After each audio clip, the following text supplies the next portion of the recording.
Royal weddings create headlines all over the world. People love a wedding anyway, but they especially love it if the Queen and others are involved. You know that there's 2.5 billion people around the world tuned into it, watching it. Everyone's together, they're all like feeling part of something. It's brilliant, I love it. In the ultimate fairy tale. The way the wedding has been put together, it is theatre, it is drama. Way beyond any normal nuptials. Can you imagine the pressure to produce picture-perfect happiness? Normal weddings, you can't wear white, you can't outshine the bride, but I thought there's so much going on today that I wouldn't possibly outshine her. As royal commentators dispel the myth of the monarchy. If you're a child in the royal family and you're hoping to grow up and go to an ordinary school, you can forget it. They ended up with the King doing the conga round the staterooms of Buckingham Palace. Experts will break down key archive from crucial moments in royal history. It was a fairy tale created by the Grimm brothers. Anybody entering the royal circles needs to come with their A game. So prepare to discover what actually happens when blue blood runs red. What have you been doing in here all day? This is The Royals Revealed.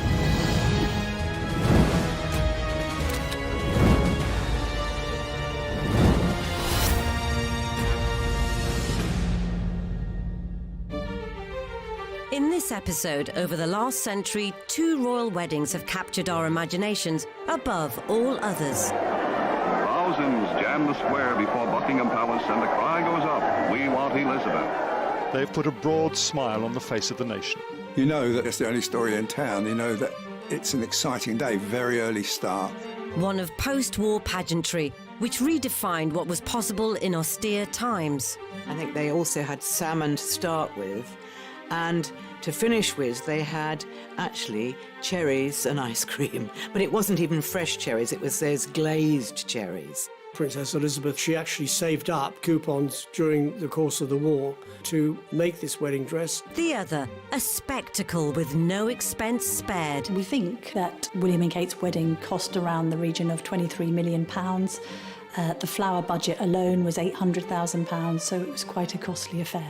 And they received many, many things, including a cinema, a racehorse, and one of my favourite presents that they got are 2 pieces of burnt toast. But whilst these 2 grand affairs may be remembered as perfect days, they had a wedding ball 2 nights before the wedding, and no expense was spared on that. It's just one of the best days of the year, best days of the century. It seems strange to think there was a time when the prospect of both marriages hung in the balance.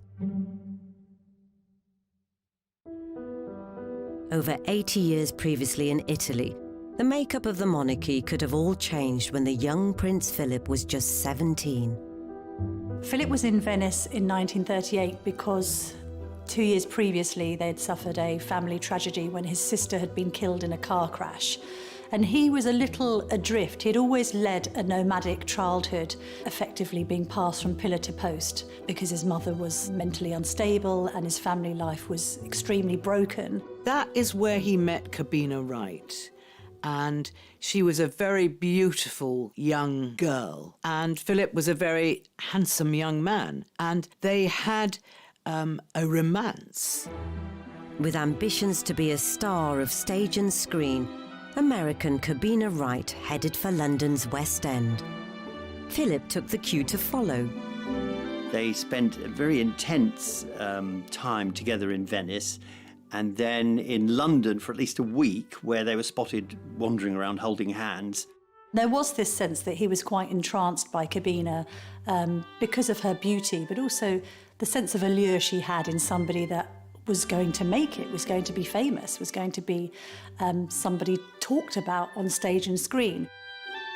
After decades of speculation, the extent of their relationship was only revealed after Cabina's passing in 2011. Cabina Wright's obituary revealed that they were much closer than any of us imagine, and that they were madly in love. And when she left to return to America, you know, Philip was almost sobbing at the thought of losing her. And he used to write her impassioned love letters. Cabina ultimately married Army Corporal Palmer Baudet, though she is said to have kept a photo of Philip close to hand for the rest of her life. Prince William had also had his dalliances before hooking up with his future bride. At one point he was linked with Emma Parker Bowles, of all people, obviously related to Camilla Parker Bowles, and equally he was linked to Alexandra Knatchbull, who's a descendant of Mountbatten, again very close relations to the royal family. But the girl who really put Kate's nose out of joint was Jecka Craig, who was a long-term girlfriend of Prince William's before Kate was on the scene, and who still maintained a friendship with William after they broke up. And there was a bit of controversy apparently at William's 21st birthday party because it seemed as if Jecka had been given pride of place alongside him and not Kate. By graduation, William and Kate were officially an item. Very soon, Kate Middleton could be one of the most famous women in the world, and yet she must try to forge a career on her own terms. The future was also far from certain for distant cousins Elizabeth and Philip, who by 1946 had begun to share each other's company at royal gatherings. I think Queen Elizabeth, the Queen Mother, was a little bit more attuned to it, and obviously noticed that her daughter, used to flush red every time Philip came into the room. But I still don't think they thought there was absolutely any possibility of a marriage. I mean, they had Elizabeth lined up to marry a member of the British aristocracy. That's what they wanted for her. Whether he was mindful of these doubts or not, Philip popped the question. He proposed to her at Balmoral, and we know nothing more. We would all love to know how he did it. Did he go on one knee? Where was it? But I don't know. Either it's lost in the mists of time, or no one is ever going to say. George VI didn't want it to be made public because Elizabeth was only 20, and 21 then was the key age. And I think George VI felt that Elizabeth needed to be 21 before all the fuss that would be made when the engagement was announced. And they said, okay, but steady on. Let's just keep this quiet for the moment. With the king setting out his stall, the budding courtship was put on hold. But their impatience to get to the altar would be nothing compared to what their grandson's betrothed had to put up with decades later.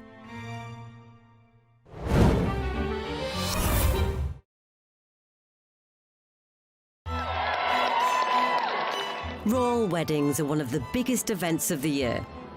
But just like for any couple who tie the knot, the path to walk down the aisle can have bumps along the way. Not least for Kate and William, and Elizabeth and Philip.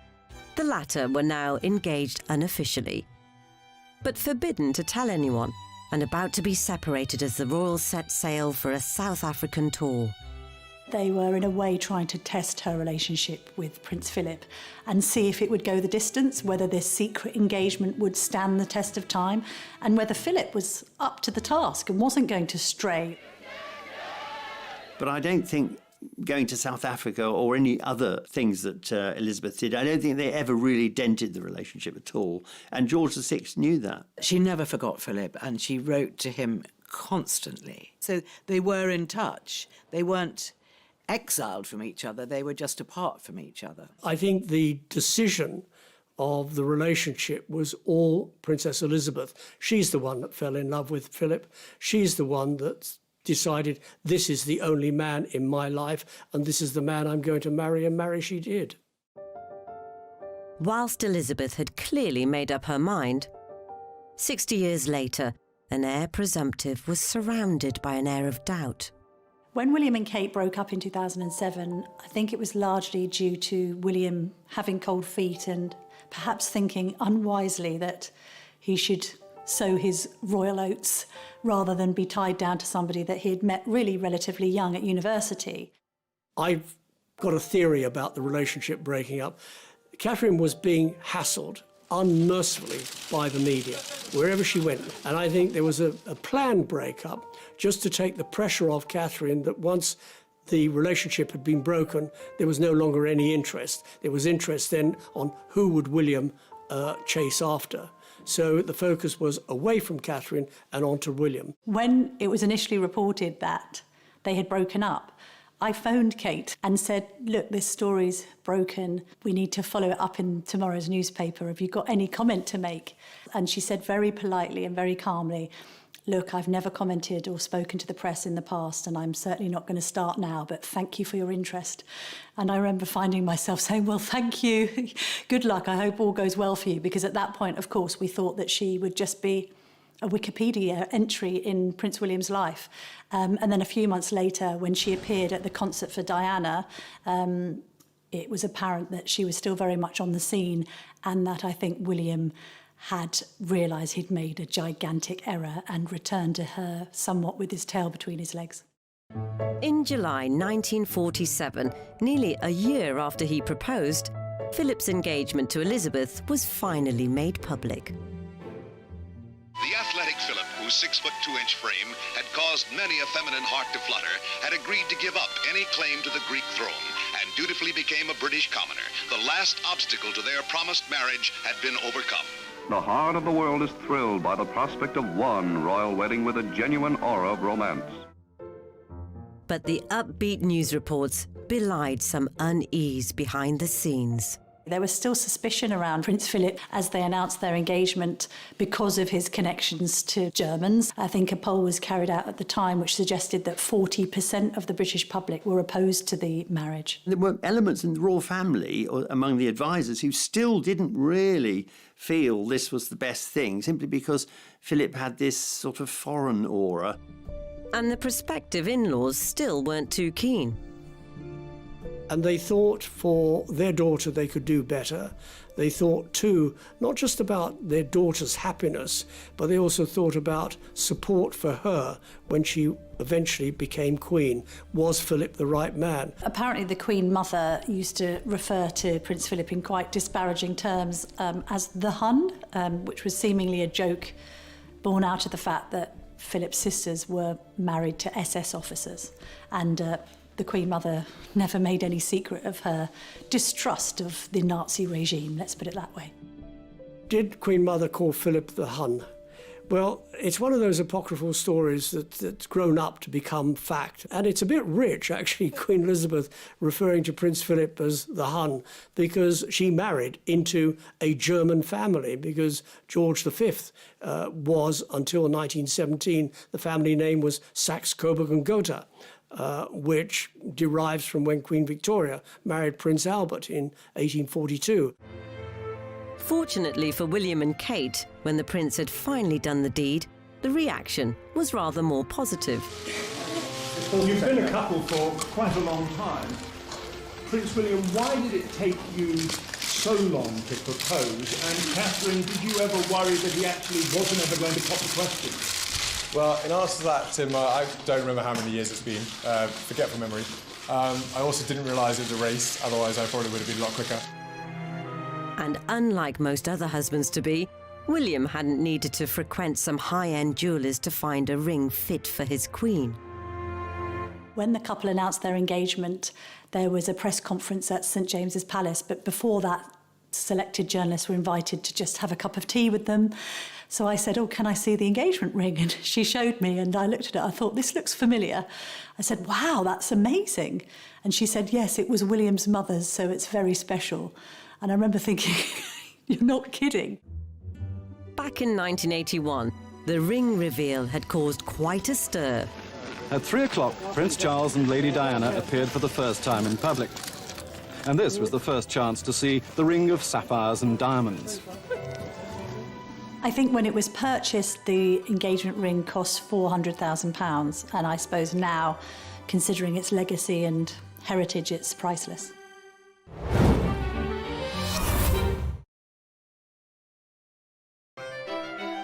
In stark contrast, the penniless Prince Philip had to think outside the box for Elizabeth's ring.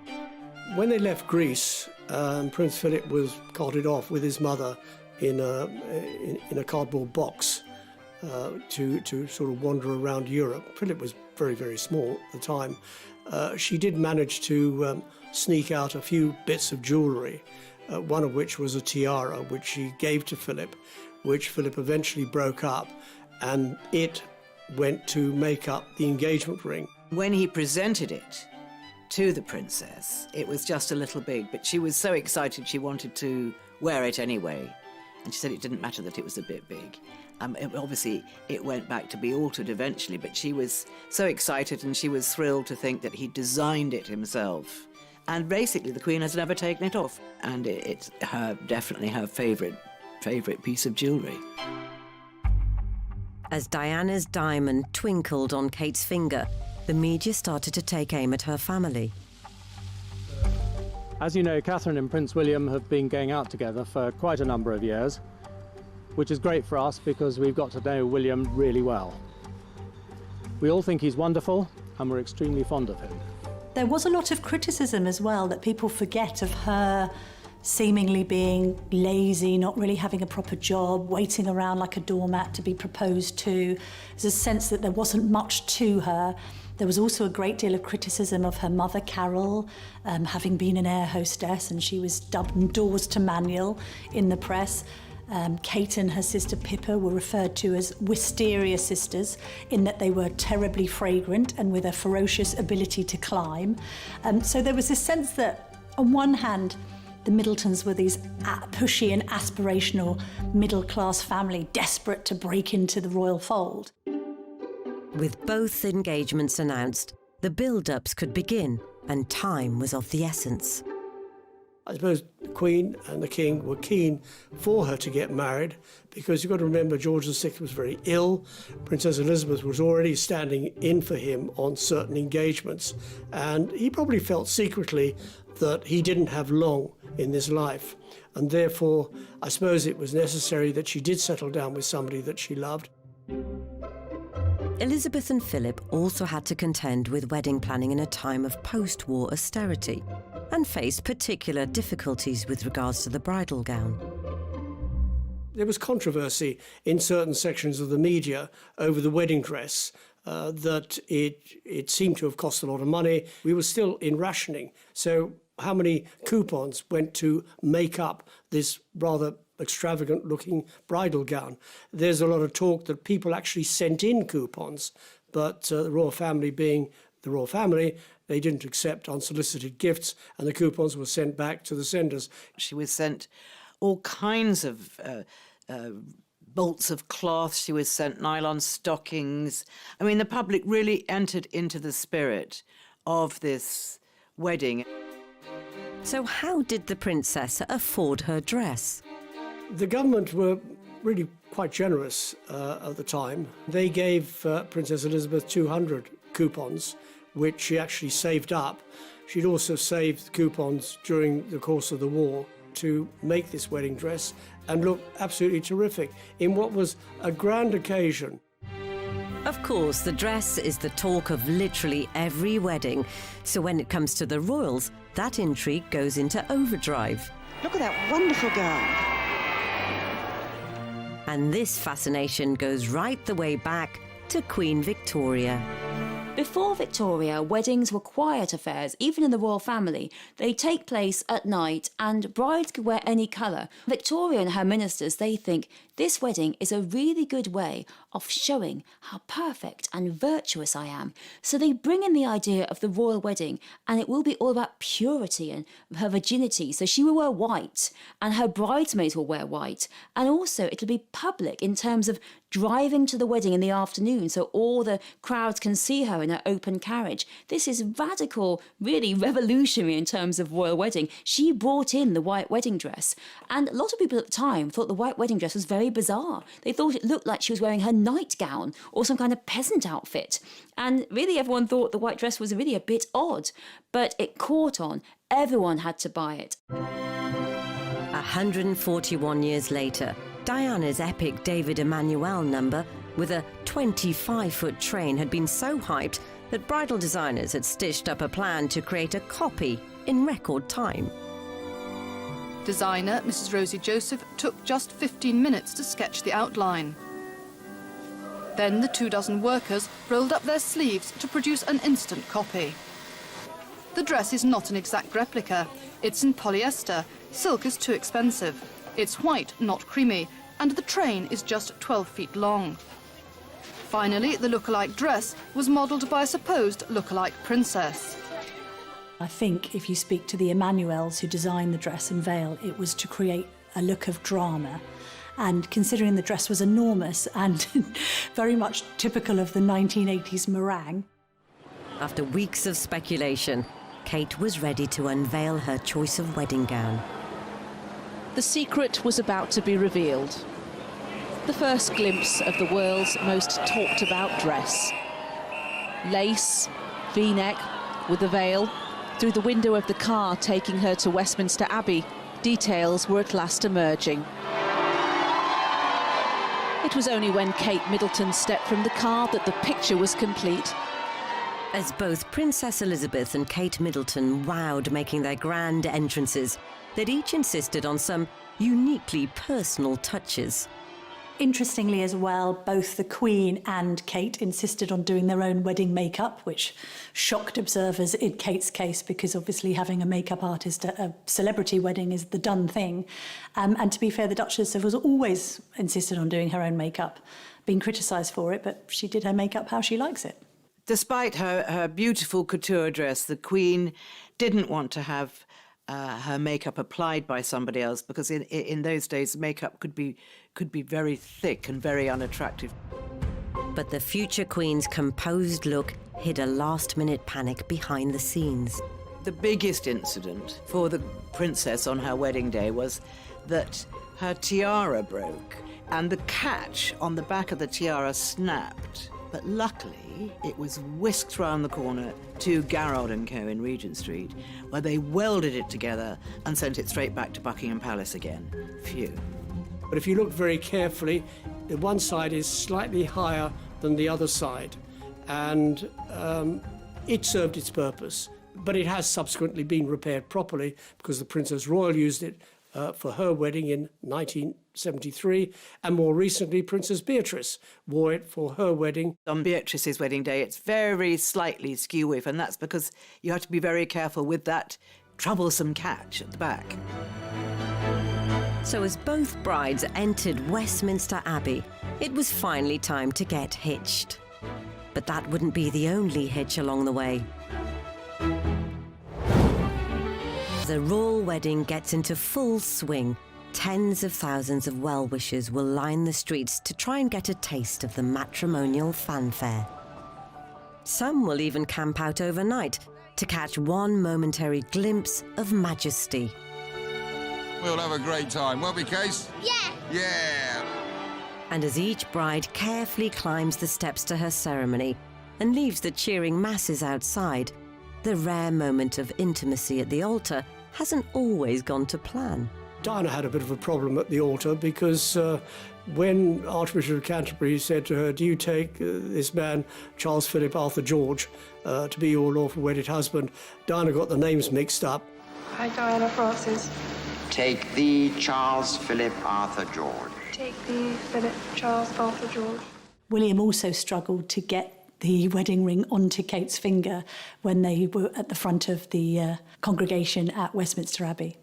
What's so interesting about, William struggling to get Kate's ring on or Diana getting Charles's names slightly the wrong way round is actually what makes them human, that we are all capable of succumbing to pressure, especially under such circumstances where the whole world is looking at what you're doing. As the crowds congratulated in force, it was action stations for the press pack, like veteran royal photographer Arthur Edwards. You know that it's the only story in town. You know that it's an exciting day, very early start, at least 5 o'clock start.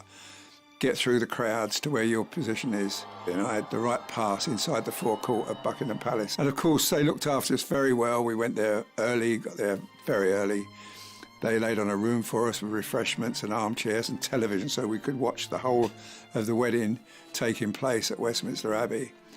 And then, of course, when our turn to take up our positions came, it was easy, we just went into position. The prime spot is one which will give the best vantage point of the balcony, a long-standing symbol of the link between monarchy and the masses. The balcony at Buckingham Palace is effectively where the window frame through which we see the royal family. Buckingham Palace was a focal point because the King and Queen were there. And as soon as the war ended, they made what's called the balcony appearance. So the British people associated the balcony with pomp and circumstance and happiness and celebration. That has always been the case, and especially for weddings. It's exciting, and look round and there's people, their noses pressed up to the railings of Buckingham Palace, and they're all excited and can't wait for the royals to come on the balcony, and you do some pictures of them, and that's the build-up, and then they come up on the balcony and they just roar. Here we go. Then you start firing pictures like crazy. The main picture I'm looking for is the kiss picture. I mean, you know that's going to be the page one picture. And historically, that's not always been the easiest shot to get. When Charles kissed Diana, it was a fleeting kiss, one kiss, bosh, and very, very quick. And many of the photographers there missed it. When Fergie gets on the balcony with Andrew, the crowd starts saying, kiss, kiss, kiss. And I remember Fergie holding her hands up to her ears and they were saying kiss. And he kissed her for so long. Again, the crowd roared its request. What's that, said the couple, as if they didn't know. Of course they did. And this was what the crowd was waiting for. No matter how good a photographer you were, no one got a snap of Elizabeth kissing Philip. Thousands jam the square before Buckingham Palace, and the cry goes up, "We want Elizabeth."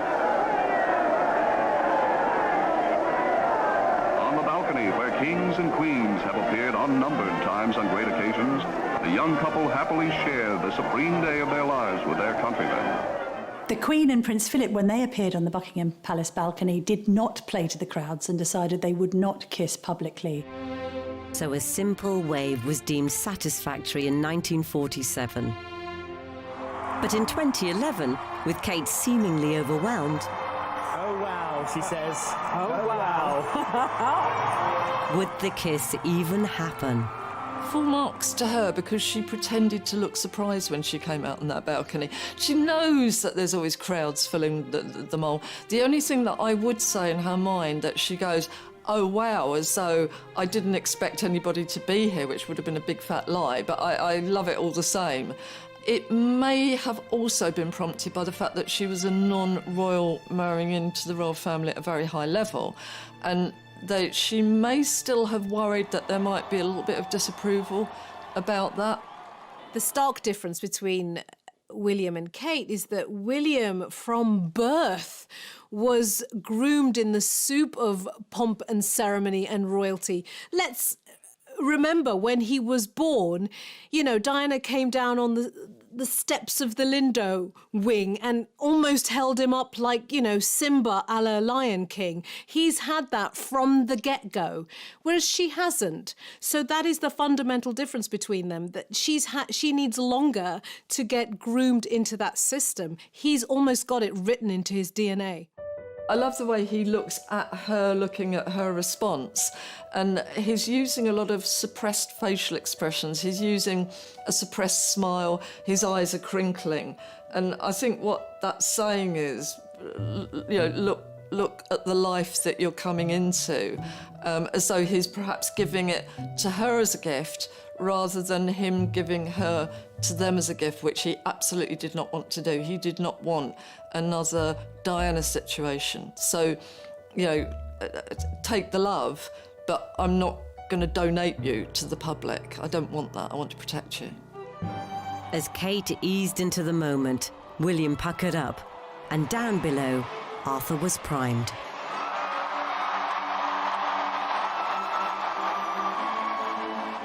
It was lovely.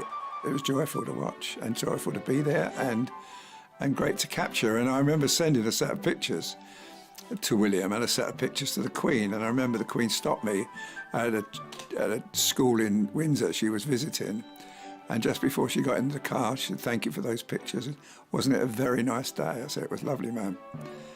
And I felt on top of the world, you know. She liked the pictures.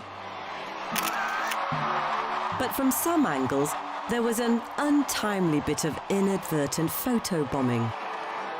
Some would say William and Kate's balcony kiss was spoilt by the sight of a little bridesmaid called Grace Van Cutsum covering her ears with her hands, seemingly completely horrified by the cheers ringing out outside.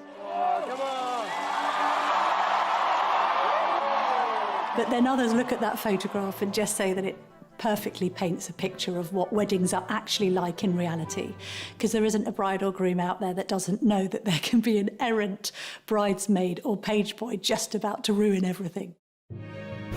If the balcony behaviour brought a touch of levity to Kate and William's snaps, Elizabeth and Philip had a much more serious dilemma to contend with in theirs. Following tradition set out by late Queen Elizabeth, the Queen Mother, the Queen left her bouquet at the Tomb of the Unknown Warrior in Westminster Abbey. So by the time she got back to Buckingham Palace, ready for the wedding photographs, there was no bouquet. So when they came to do the official wedding photographs, if you look very carefully, you'll see that she actually isn't carrying her bouquet. So what happened was, during their honeymoon, they had to return to Buckingham Palace, put on their wedding clothes again, and Longmans made a replica of the bouquet, so there she was holding the bouquet. So it must have really irritated both of them. And to this day, nobody knows what's happened to the bouquet.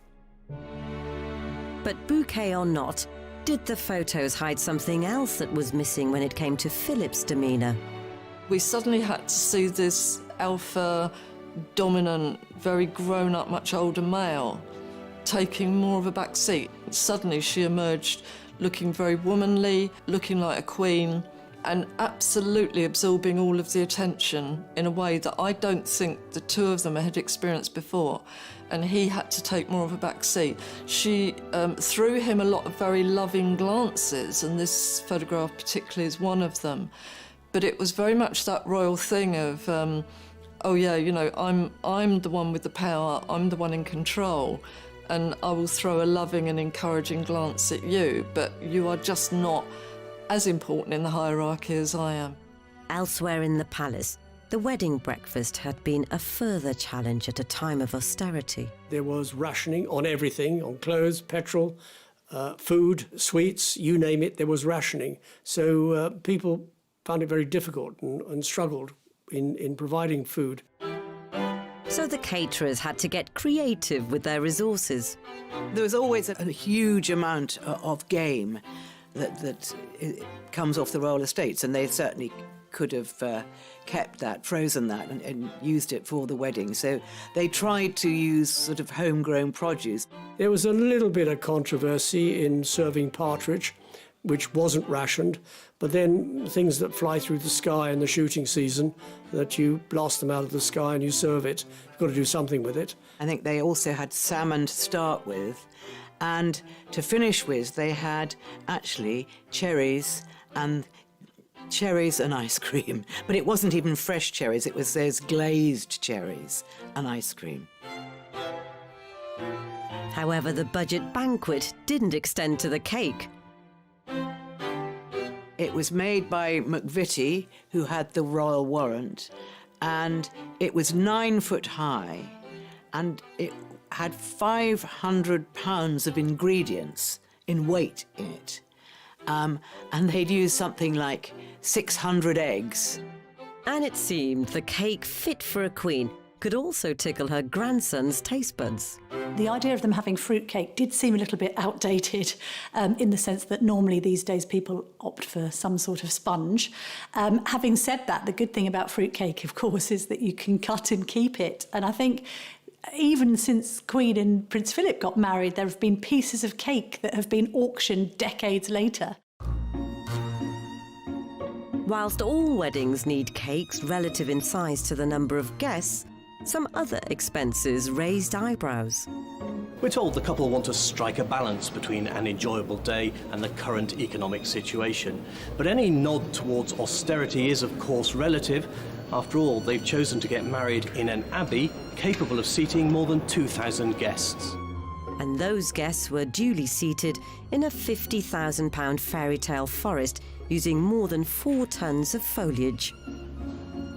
Add to that a £250,000 dress, thorough processional route rehearsals, and a legion of staff to keep the whole operation going. The final financial reckoning was jaw-dropping. We think that William and Kate's wedding cost around the region of £23 million. The flower budget alone was £800,000, so it was quite a costly affair. Exact figures for Elizabeth and Philip's wedding aren't available, but it's safe to say that to truly call it an austere occasion would be some way off the mark. Pageantry and splendor are revived for this day in austerity-ridden London, a day which the world shares with Britain. This is the moment for which the teeming millions have been waiting for months. And perhaps controversially, there had been a less well-known extravagance earlier that week. They had a wedding ball 2 nights before the wedding, which is a royal tradition that they have a grand wedding ball, and no expense was spared on that. They had, first growth wines and champagnes, and they had a fantastic band, and they really pushed the boat out, and they have 1,200 guests at Buckingham Palace. And they ended up with the king doing the conga, sort of round the staterooms of Buckingham Palace. So it was a very, very jolly affair. With their wedding days done, the two couples hoped to have a relaxing first few weeks as man and wife. But there was very little chance they'd get to enjoy their honeymoon period, as outside interference ensured the newlywed gloss.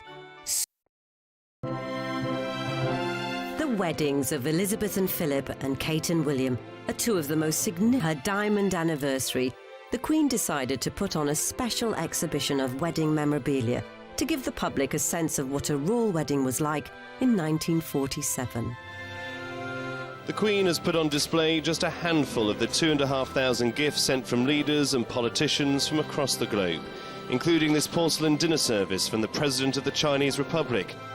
Well, not only was it going to be a splash of colour on the hard road, as Winston Churchill put it, but also the presents really were this first moment after the war in which there was this huge amount of munificence and the idea of royal weddings being a time for giant amount of gifts. Stunning pieces of jewellery were also presented to the couple from the world's elite, but it's perhaps the gifts from normal folk they appreciated most. They received many, many things, including a cinema, a racehorse, cans of pineapple, cans of rationed goods, there was cans of butter, and one of my favourite presents that they got are 2 pieces of burnt toast, because these 2 ladies listening to the radio, they heard that Elizabeth and Philip were going to get married on the radio, and they were so excited that they burnt their toast, and really bread was really quite sought after at that point, quite expensive. They burnt their toast and they sent it into the palace so Elizabeth and Philip could see it. Such was their appreciation. Many of the goods were re-gifted throughout a struggling post-war nation. Here's a letter that she sent handwritten to one of the recipients. It says, "Many kind friends overseas sent me gifts of food at the time of my wedding. I want to distribute it as best I can and to share my good fortune with others. I therefore ask you to accept this parcel with my very best wishes. Elizabeth." William and Kate also gave something back to society. William and Kate decided to forego traditional wedding presents. I think having lived together for a decade before they married, they had enough toasters and coffee makers and toasty makers and his and hers mugs. So instead they decided that they would ask for charitable contributions. And in the end, they raised over £1 million for good causes. Then came the honeymoons, with Elizabeth opting for a budget break, split between the home of Philip's uncle, Earl Mountbatten, and the family estate at Balmoral. I don't think Elizabeth would ever have gone abroad. I think it was always her hope to stay in England, and I think that most brides and grooms at the time had very modest honeymoons. It wasn't really a time of overseas travel. It wasn't a time of hopping on a plane and going off to Italy or going off to anywhere. A staycation might have been sufficient for a future queen in the wake of World War II. But fast forward 64 years, and there was no such scrimping for Kate and Wills, who whisked themselves off to an Indian Ocean paradise. William and Kate managed for quite some time to keep their honeymoon completely under wraps. So although we saw them the day after the wedding, because they did a photo shoot in the grounds of Buckingham Palace, they then disappeared. And it later transpired they'd gone to the Seychelles, literally to a remote island, I think with only about 10 or 11 villas there. So no prying eyes could get anywhere near it. I think that really shows the difference between a honeymoon, between travel, between notions of weddings, and really, I think, William and Kate's wedding, in which many, many couples across Britain and across the world went on these huge, lavish honeymoons. It shows the difference in the social change, and particularly that William and Kate, even though one day they will be king and queen of Britain, they chose not to have a British honeymoon. Yet somehow, the secret of the secluded destination leaked. There were some photographs taken, I think, by an extremely long lens of the couple strolling on the beach in their swimwear. They didn't emerge until months later, I think, in Australia, a Women's Day magazine. What was interesting about it is that the British press must have been offered the shots and rejected them on the grounds that they looked like they completely invaded the couple's privacy. As they approach their 10th anniversary in 2021, Kate and William have some way to go to match the Queen and Prince Philip's 72 years. But both weddings undoubtedly gave the country a boost. While this is by some distance the biggest celebration of the royal wedding across the country, there have been thousands upon thousands of parties as the nation has taken up William and Kate's invitation to be a part of their special day. Even the priests were jumping for joy. Sheer glee. Fantastic. Oh, can't believe it. Now, that's something we didn't expect to see, but that is wonderful. That sums it up. Yeah. In 1947, there might not have been quite the exuberance, but it signified something to cherish following years of devastation. People after the war were looking desperately for something to celebrate. It was just a moment of happiness for everybody. That day would set Princess Elizabeth on a path to lead her nation for the decades that followed, with the constant support of her husband. Now, as the Queen looks to the future, it seems Kate has become much more than just William's wife. I think there's a sense that the Queen and Kate get on really well. They're both quite naturally shy and introverted. I think she admires Kate for the fact that, like her, she's said to not have put a foot wrong. She hasn't sought to overpower or overshadow William as he's gone about his role. I think that they're viewed as quite an equal partnership in the royal family. The Queen views Kate as a very safe pair of hands and a very good consort to William. Will she make a good Queen? Well, she's making a very good Duchess of Cambridge, and if she carries on like this, she'll make a very good Queen.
Royal weddings create headlines all over the world. People love a wedding anyway, but they especially love it if the Queen and others are involved. You know that there's 2.5 billion people around the world tuned into it, watching it.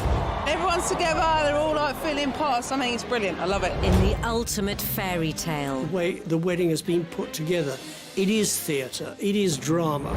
Way beyond any normal nuptials. Can you imagine the pressure to produce picture-perfect happiness? Normal weddings, you can't wear white, you can't outshine the bride, but I thought there's so much going on today that I wouldn't possibly outshine her. As royal commentators dispel the myth of the monarchy. If you're a child in the royal family and you're hoping to grow up and go to an ordinary school, you can forget it. They ended up with the king doing the conga around the staterooms of Buckingham Palace. Experts will break down key archive from crucial moments in royal history. It was a fairy tale